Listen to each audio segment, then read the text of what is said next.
அடுத்த ப்ரொமோ என்னன்னு பார்க்கலாம். இப்போ பார்த்தீங்கன்னா, தமிழ்ச்செல்வி குழந்தைய அதாவது மீனாட்சிய தூக்கிட்டு போறத பார்த்து சேது வந்து ரொம்பவே ஷாக் ஆகுறாரு. அவங்க அப்பா வந்து பஞ்சாயத்துக்கும், நம்ம தமிழோட ஃபேமிலிக்கும் வந்து விஷயத்த வந்து சொல்லல அப்படின்ற உண்மையும் வந்து பார்த்தீங்கன்னா, தமிழ் மூலமா சேது வந்து தெரிஞ்சுக்கிறாரு. உடனே சேது என்ன கேட்குறாருன்னா, "அதுக்கப்புறம் நீ எப்படியோ கருப்பு, நம்ம மலர கேட்டு தெரிஞ்சிருப்பல. விஷயம் தான் தெரிஞ்சுதுல. வந்த இடத்துல வேல. அதனால நான் 2 நாள் மீனாட்சிய வச்சிருக்க கூடாதா? ஏன் அதுவரைக்கும் அழகர வச்சிருந்தா என்ன? என் பொண்ண என்கிட்டேருந்து பிரிக்க தான் இங்கே வந்திருக்கியா?" அப்படின்ற மாதிரிலாம் வந்து சேது வந்து ரொம்ப கோவமா வந்து பேசிகிட்டு இருக்காரு. உடனே தமிழ் வந்து, "எதுவும் தெரியாமல் பேசாதீங்க. இப்போ என் கையில் அழகர் இல்லை" அப்படின்ற மாதிரி சொல்கிறாங்க. "என்ன சொல்கிற நீ?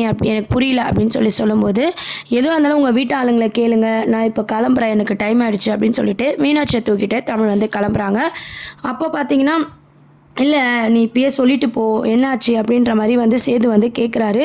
தமிழ் வந்து எல்லா உண்மையும் வந்து சொல்கிறாங்க. இந்த மாதிரி நாங்கள் வந்து நீங்கள் இன்ஃபார்ம் பண்ணாதனால பஞ்சாயத்தில் 2 மணி நேரம் வெயிட் பண்ணோம். அதுக்கப்புறம் நம்ம மலர் கால் பண்ணி கேட்டு விஷயத்த தெரிஞ்சுக்கிட்டு நான் கோவப்பட்டேன். அதுக்கப்புறம் வந்து பஞ்சாயத்தில் வந்ததும் பேசிக்கலான்னு சொல்லிட்டாங்க. சரின்னு சொல்லி நான் அழகரை தூக்கிக்கிட்டு நான் நம்ம வீட்டுக்கே போயிட்டேன். அப்போ பார்த்தீங்கன்னா, என் வீட்டுக்கு வந்து உங்கள் வீட்டு ஆளுங்க எனக்கே தெரியாமல் அழகரை தூக்கிட்டு போயிட்டாங்க. அதை போய் நான் நியாயம் கேட்டால், குழந்தை சட்டப்படி பஞ்சாயத்து படி பார்த்தா அழகர் எங்கள் வீட்டில் தான் இருக்கணும்னு சொல்லிட்டு உங்கள் சின்னம்மா வந்து சொல்கிறாங்க. இதெல்லாம் நியாயமா? உனக்கு வேணும்னா நீ போய் மீனாட்சியை வாங்கிக்கோ அப்படின்ற மாதிரி சொல்கிறாங்க. அவங்க விட்ட சவாலுக்காக தான் அமைதியாக இருந்தேன்னா இதுக்கு மேலே பொறுக்க முடியாதுன்னு சொல்லி ஃப்ளைட்டெல்லாம் புக் பண்ணி மீனாட்சியை கூட்டிகிட்டு போக வந்திருக்கேன் அப்படின்னு சொல்லிட்டு எல்லா விஷயத்தையும் பார்த்தீங்கன்னா நம்ம சேதுக்கிட்ட நம்ம தமிழ்ச்செல்வி வந்து சொல்லிட்டாங்க. ஸோ இதை கேட்ட சேது வந்து, "இவ்வளோ நடந்திருக்கா? எதுவுமே நம்மளுக்கு தெரியாதே" அப்படின்ற மாதிரி ஒரு ரியாக்ஷன் பண்ணிட்டு இருக்காரு. ஸோ நான் இதுக்கு மேலே பொறுமையாக இருக்க மாட்டேன், சொல்லி வைங்க உங்கள் வீட்டில் அப்படின்ற மாதிரி தமிழ்ச்செல்வி வந்து கோவமாக மீனாட்சி அங்கே வந்து கூட்டிகிட்டு போயிடுறாங்க. மீனாட்சி போன வருத்தத்தில் நம்ம சேது வந்து மீட்டிங் வந்து கண்டினியூ பண்ண முடியாமல் ஒரே டென்ஷன் ஆகிடுறாரு. அதுக்கப்புறம் வெளியே வந்ததும் நம்ம கருப்பு, நம்ம மலர் எல்லாரும் வந்து சொல்கிறாங்க இந்த மாதிரி தமிழ்ச்செல்வி சொன்ன விஷயத்த. உடனே சேது வந்து, "எனக்கும் தெரியும், ஏன் இப்படிலாம் சின்னம்மா பண்ணிகிட்ருக்காங்க, அவங்களுக்கு இருக்குது. ஆமாம், ஏன் அப்பா இன்ஃபார்ம் பண்ணலை? அவர் சொல்லியிருப்பாரு தானே நான் நினச்சேன். சரி வாங்க அப்பாவுக்கு என்ன ஆச்சுன்னு பார்ப்போம்." அப்போவே அவருக்கு ஃபீவராக இருந்துச்சுன்னு சொல்லிட்டு சேது, கருப்பு, மலர் எல்லாரும் பார்த்திங்கன்னா நம்ம ராஜாங்கத்துக்கு என்ன ஆச்சுன்னு சொல்லி பார்க்க போகிறாங்க. அங்கே போய் பார்த்தா ராஜாங்கம் வந்து ரொம்ப மயங்கின நிலையில் இருக்கார். உடனே என்னப்பா ஆச்சுன்னு சொல்லும்போது, "இல்லை, மாத்திரை போட்டது கேர் அடிச்சிருச்சு, மயக்கமாகிடுச்சுப்பா" அப்படின்ற மாதிரி சொல்கிறாங்க. "பஞ்சாயத்தில் எதுவும் சொல்லலையா?" அப்படின்னு கேட்கும்போது, "நான் கால் பண்ணப்பா, அவங்க யாருக்கும் ரிங் போல, அப்படியே எனக்கு மயக்கமாகிடுச்சின்னு சொல்கிறாங்க." "சரிப்பா, பரவாயில்ல, இருக்கட்டும்" அப்படின்னு சொல்லி சேது சொல்லும்போது, மீனாட்சி எங்கன்னு கேட்கும்போது நடந்த விஷயத்தெல்லாம் ராஜாங்கத்துக்கிட்ட வந்து சேது வந்து இன்ஃபார்ம் பண்ணுறாங்க. தமிழ்ச்செல்வி வந்து மீனாட்சியை கூட்டிகிட்டு போன விஷயம், அவங்க சின்னம்மா வந்து பார்த்திங்கன்னா அழகரை கூட்டிகிட்டு வந்து பிரச்சனை பண்ணது, தமிழ்ச்செல்வி சொன்னது எல்லாமே ஒன்று விடாமல் ராஜாங்கத்துக்கிட்ட சேது சொல்லும்போது ராஜாங்கமும் பார்த்திங்கன்னா ஈஸ்வரி மேலே வந்து ரொம்பவே கோவப்படுறாங்க.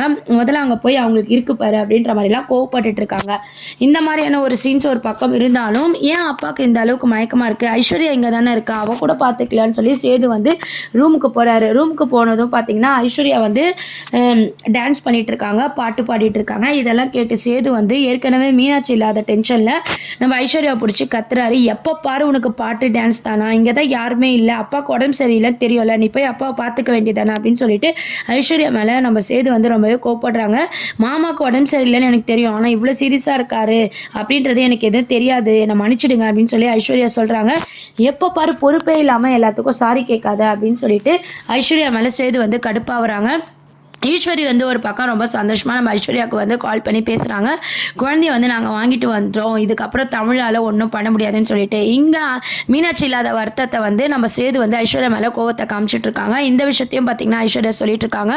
அதுக்கப்புறம் ஈஸ்வரி மேலேயே ரொம்ப சேது வந்து கோவமாக இருக்காங்க. "இந்த மீட்டிங்கும் வேணாம், ஒன்றும் வேண்டாம், முதல்ல நம்ம ஊருக்கு போகிறோம்" அப்படின்னு சொல்லிட்டு ராஜாங்கம் சேது எல்லாரும் வந்து ஊருக்கு கிளம்புறாங்க. மீனாட்சி இல்லாததை நம்ம சேதுவால் தாங்கிக்க முடியல. அப்புறம் பார்த்தீங்கன்னா, சரி எல்லாரும் ஊருக்கு போகிறாங்க. அதுக்கு முன்னாடி நம்ம தமிழ் என்ன பண்ணுறாங்கன்னா, குழந்தைய வாங்கின கையோட மீனாட்சியை கூட்டிகிட்டு அவங்க வீட்டுக்கு போகாமல் பெரிய வீட்டுக்கு போகணுன்னு சொல்லிட்டு சேது வீட்டுக்கு போகிறாங்க. அங்கே போய் செமையாக கத்துறாங்க, "வீட்டு உள்ள யார் இருக்கீங்க, வாங்க" அப்படின்னு சொல்லிட்டு.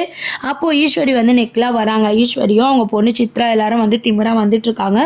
தமிழ்ச்செல்வி கையில் குழந்தை இருக்கிறத பார்த்து, "என்ன இது?" அப்படின்னு சொல்லி ரொம்பவே ஷாக் ஆகிட்டாங்க.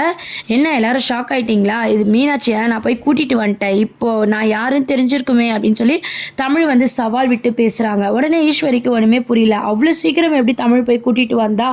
அதுவும் இல்லாமல் சேது வந்தால் நம்ம எதனா சொல்லி சமாளிக்கலான்னு பார்த்தா இவ போய் எல்லாத்தையும் ஃபஸ்ட்டு சொல்லிட்டாலே அடுத்து என்ன ஆக போதோ அப்படின்னு சொல்லி ஈஸ்வரிக்கு ஒரு பயம் வருது. சித்ராக்கும் பயம் வருது. இதுக்கப்புறம் என் பிள்ளைங்க விஷயத்தில் யார் தள்ளிட்டாலும் அவங்களெல்லாம் நான் வெட்டி போட்டுருவேன் அப்படின்னு சொல்லிட்டு தமிழ்ச்செல்வி வந்து ஈஸ்வரியும் சித்ராவும் வான் பண்ணிவிட்டு அங்கே வந்து கிளம்புறாங்க.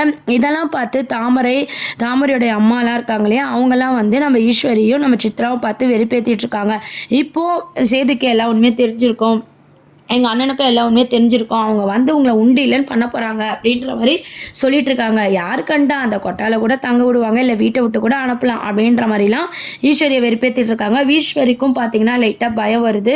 சேதுக்கு வந்து தெரிஞ்சால் என்ன ஆகும்னு நினச்சோம், ஆனால் இன்றைக்கே தெரிஞ்சிடுச்சே, இவ இப்படிலாம் பண்ணுவான் நம்ம யோசிக்கல.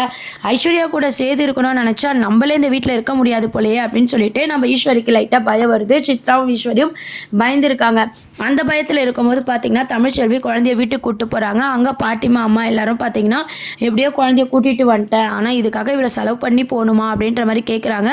என் குழந்தைக்காக நான் எந்த லெவலுக்கு வேணாலும் போவேன் அப்படின்ற மாதிரி தமிழ்ச்செல்வி சொல்கிறாங்க.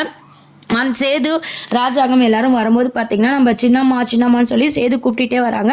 நீங்கள் எதுக்கு போய் தமிழ்ச்செல்வி வீட்டில் அழகரை அவங்களுக்கே தெரியாமல் தூக்கிட்டு வந்தீங்க அப்படின்னு சொல்லும்போது நம்ம ஈஸ்வரி வந்து அழகாக சமாளிக்கிறாங்க. அந்த வீட்டில் யாருமே பொறுப்பு இல்லாமல் அழகரை அழ விட்டு அவங்கவுங்க வேலையை பார்த்துட்டு இருந்தாங்க. சொல்லிட்டு கூப்பிட்டு வரலாம் தான் போனேன், பஞ்சாயத்து படி எங்கள் வீட்டில் தான் இருக்கணும்னு சொல்லிட்டு அவங்க பொறுப்பு இல்லாமல் இருந்தாங்க, நான் குழந்தைய கூட்டிகிட்டு வந்துட்டேன்ப்பா அப்படின்னு சொல்லி சேது கிட்ட வந்து சமாளிக்கிறாங்க. அந்த பஞ்சாயத்தில் நம்ம உங்கள் அப்பா ராஜாங்கத்தை தான் தமிழ் தப்பாக பேசினா அப்படின்னு சொல்லிட்டு ரொம்ப கேவலமாக பார்த்தீங்கன்னா ஈஸ்வரி அவங்க வேலையை பார்த்துட்ருக்காங்க. இந்த கோபத்தில் நம்ம சேது வந்து கால் பண்ணுறாங்க. கால் பண்ணி பேசும்போதும் யாரும் ஃபோன் எடுக்கலன்னு சொல்லிட்டு தமிழ்ச்செல்வி வீட்டுக்கு போய் கத்துறாரு.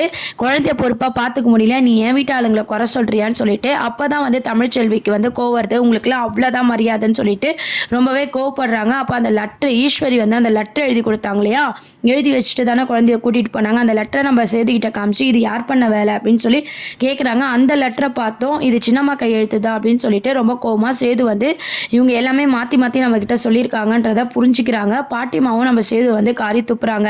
யார் எது சொன்னாலும் நம்பிட்டு வந்துடாத அப்படின்னு சொல்லிட்டு. உடனே சேது வந்து வீட்டுக்கு போனதை சின்னம்மா கிட்ட அதை ஈஸ்வரியை கூப்பிட்டு கேட்குறாங்க, இந்த லெட்ரு இருக்கிறது உங்கள் கையெழுத்து, அப்போ இந்த வேலையை நீங்கள் பார்த்துட்டு தமிழ் மேலே பழி போடுறீங்களா? இதுக்கு மேலே என் குழந்தைங்க விஷயத்தில் நீங்கள் தலையிட்டிங்கன்னா அவ்வளோதான், உங்களுக்கு மரியாதை கெட்டுரும் அப்படின்னு சொல்லிட்டு ஈஸ்வரியை வந்து நம்ம சேது வந்து கோவமாக பேசுகிறாரு. இதை நினச்சி ஈஸ்வரி வந்து ரொம்பவே ஃபீல் பண்ணிட்டு இருக்காங்க. ஈஸ்வரன் சித்ராவும் இதை பார்த்து தாமரையோட அம்மா எல்லாருக்குமே ரொம்பவே சந்தோஷமாக இருக்குது. இப்போ தான் சேதுக்கு புத்தி தெளிஞ்சிருக்கு, இன்னும் கொஞ்சம் கொஞ்சமாக புரிஞ்சுப்போம் அப்படின்ற மாதிரி அவங்க ரொம்பவே சந்தோஷப்படுறாங்க. சேது இதுக்கப்புறம் என்ன யோசிக்க போகிறாருன்னா, நம்ம ஈஸ்வரியை வந்து ரொம்ப நம்பக்கூடாது, இதுக்கப்புறம் உஷாராக இருக்கணும். எப்போ தமிழுக்கே தெரியாமல் அழகரை கூப்பிட்டு வந்தாங்களோ இவங்க எந்த லெவலுக்கு வேணாலும் போவாங்க, ஏன் நம்ம நிம்மதியாக இருக்கிறோன்னு தெரிஞ்சு இவங்க இதெல்லாம் பண்ணிட்டு இருக்காங்க அப்படின்னு சொல்லிட்டு சேது வந்து லைட்டாக நம்ம ஈஸ்வரியை வந்து சந்தேகப்பட ஆரம்பிக்கிறாங்க. ஆனால் ஈஸ்வரிக்கு தூது ஐஸ்வர்யாவோ இருக்குமோ அப்படின்ற மாதிரி ஐஸ்வர்யம் சேது வந்து சந்தேகப்பட்டு ஐஸ்வர்யா மேலேயும் வந்து பார்த்திங்கன்னா ரொம்ப கோவமாக நடந்துக்கிறாரு. அதனால் ஐஸ்வர்யா பார்த்திங்கன்னா இதுக்கும் எனக்கும் எந்த சம்மந்தமே இல்லை மாமா, என்னை நம்புங்க அப்படின்ற மாதிரிலாம் சத்தியம் பண்ணிட்டு இருக்காங்க. இருந்தாலும் சேது வந்து ஐஸ்வர்யாவை ஒரு சந்தேகத்தோடு தான் பார்த்துட்ருக்காங்க. ஸோ நம்ம ஈஸ்வரியை அவங்க வளைச்ச வலையில் சிக்கிக்கிற மாதிரி ஈஸ்வரி வந்து மாட்டிக்கினாங்க. ஸோ இதெல்லாம் தான் அடுத்த அப்கமிங் ப்ரோமோவாக இருக்குது. இதை பற்றி உங்கள் கருத்துக்களை கீழே கமெண்ட் செக்ஷன் சொல்லி சேனலை சப்ஸ்கிரைப் பண்ணுங்கள். தேங்க்யூ.